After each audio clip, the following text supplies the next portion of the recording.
Any visitor to Lahore cannot miss the city's fabulous fort. Within its great walls, you'll find dozens of places to explore all day, and perhaps a few trinkets to take home.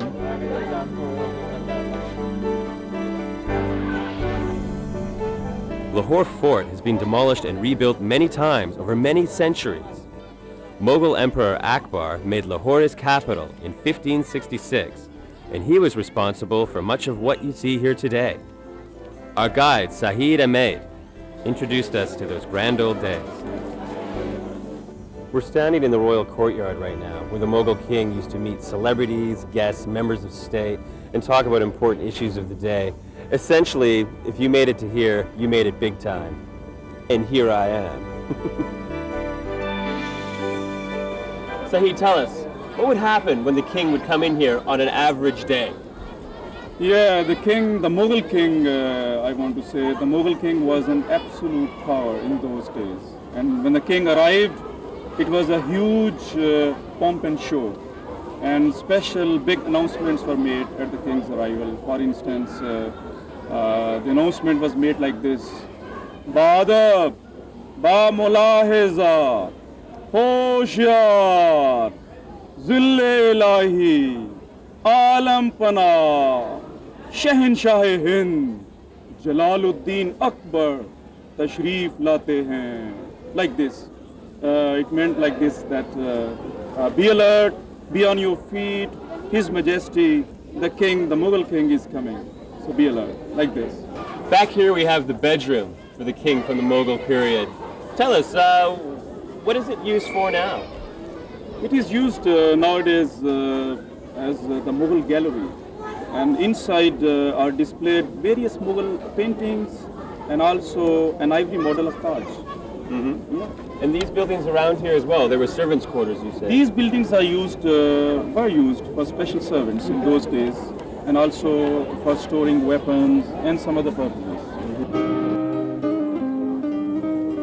Various rulers added their own touches over the years, and you'll find wonderful examples of intricate stone carving, quiet courtyards, and detailed mosaics.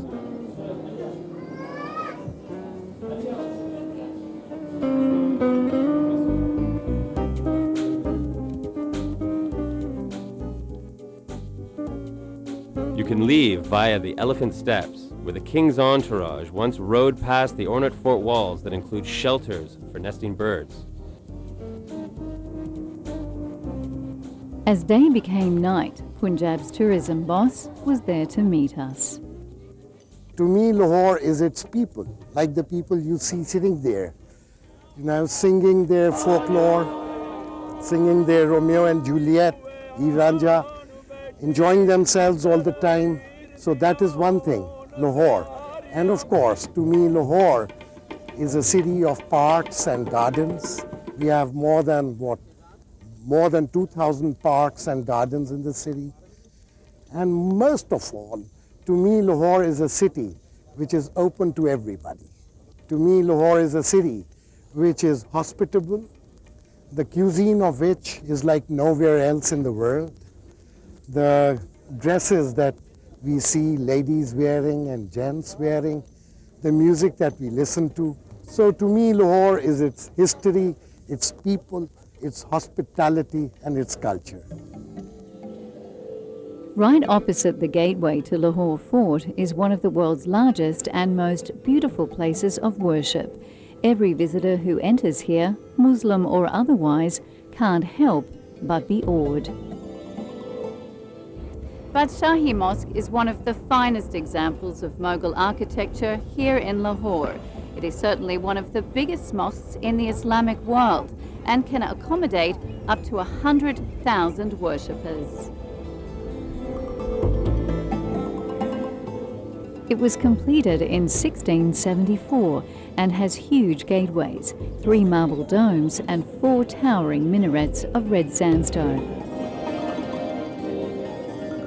So this is quite a special place, isn't it, in terms of its architecture alone? Can you tell me a little bit about that? Yeah, this mosque is a prime example of Mughal architecture.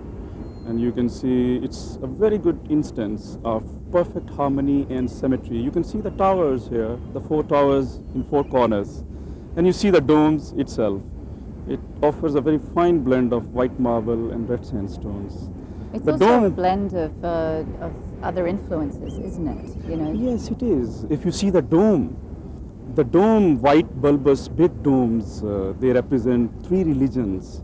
They show the harmony between three religions. For instance, the top of the dome, you see that one is that stands for Hindu temple, and then we have the inverted lotus flower, which is sacred to the Buddhists, and below that we have big Islamic dome.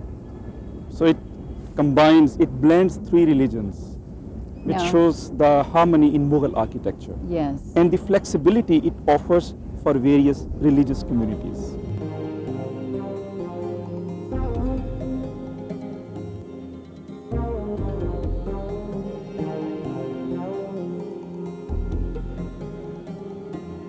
The mosque is busy every day with visitors from both near and far. Many are school children here for special education courses, along with the faithful who find a quiet moment for their daily prayers.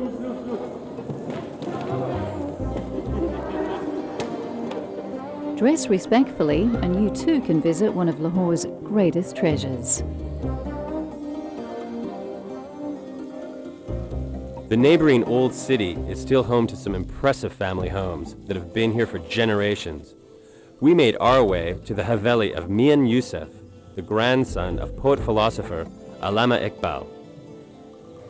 Away from the busy streets, we found a cool haven that was rich with history. This is also a haven for visiting VIPs, such as actress Elizabeth Hurley.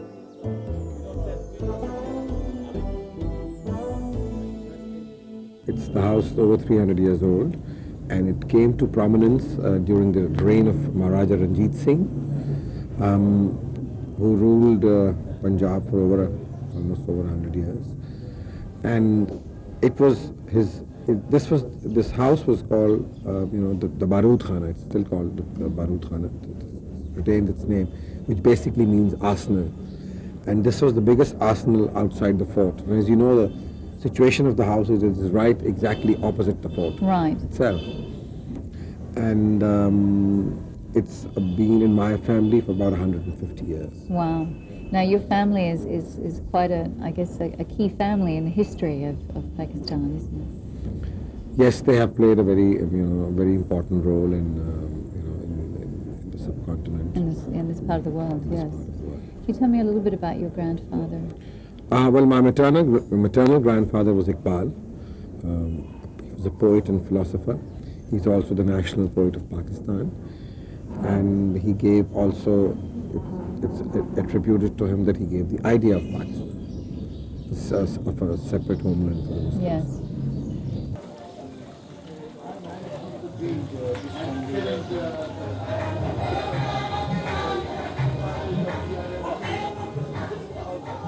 It was here also that we caught up with Pakistani rock star Ali Azmat, who revealed that history can also inspire the music of today. You are rock and roll here in Pakistan. Why don't you tell me about it? Well, we started about 20 years ago. It's a sort of a garage band sort of situation. Obviously, nobody wanted to hear rock and roll. We obviously didn't know much about rock and roll, but we wanted to play music, and that's how it all started. So a few albums later, we sort of started finding what we really want to do, make it relevant to the society itself, and what goes on, because you can't really bring culture of Seattle and install it in Lahore, Pakistan. It just doesn't work. Because so we borrowed heavily from a lot of poets of the late 13th century to the last century, and find a lot of that Sufi message brought. And so and eventually rock and roll made its way into the mainstream. When the sun goes down in Lahore, this city turns on a few surprises. Now tonight is the World Performing Arts Festival, and we're going to join in with some rock and roll. Let's go, guys. Lahore is also home to a young generation with a voice of its own, and this is certainly proof that the love of rock and roll is universal. Let's do this together!